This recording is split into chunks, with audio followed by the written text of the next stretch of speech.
মধ্যপ্রাচ্যের সফরে মুসলিম বিশ্বনেতাদের সঙ্গে বিলিয়ন বিলিয়ন ডলার অস্ত্রের চুক্তিতে স্বাক্ষর করেছেন মার্কিন প্রেসিডেন্ট ডোনাল্ড ট্রাম্প। গণমাধ্যম আল জাজিরা বলছে, কাতার ও সংযুক্ত আরব আমিরাতে প্রায় $3.5 বিলিয়ন অস্ত্র বিক্রির চুক্তি করেছেন ট্রাম্প। এ নিয়ে বিরোধিতা করেছে মার্কিন কংগ্রেসের একাধিক সেনেটর। তাদের অভিযোগ, পারিবারিক ফায়দার কারণেই ট্রাম্প এসব চুক্তি করেছেন, এনেছে দুর্নীতির অভিযোগও।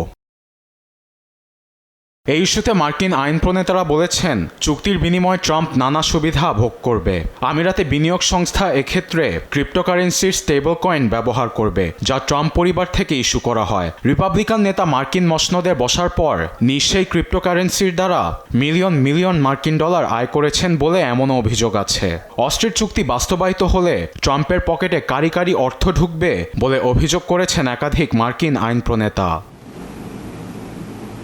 সেই জের ধরে অস্ত্র সরবরাহ বন্ধে বৃহস্পতিবার 2টি রেজলিউশন অফ ডিসঅ্যাপ্রুভাল অর্থাৎ অস্বীকৃতি প্রস্তাব জমা দিয়েছেন অনেকেই। ক্রিস মার্ফি, ক্রিস ভ্যান হলেন, ব্রায়ান স্ক্যাটস ও সেনেটর বার্নি স্যান্ডার্সের মতো জ্যেষ্ঠ নেতারা এ প্রস্তাবে স্বাক্ষর করেছেন।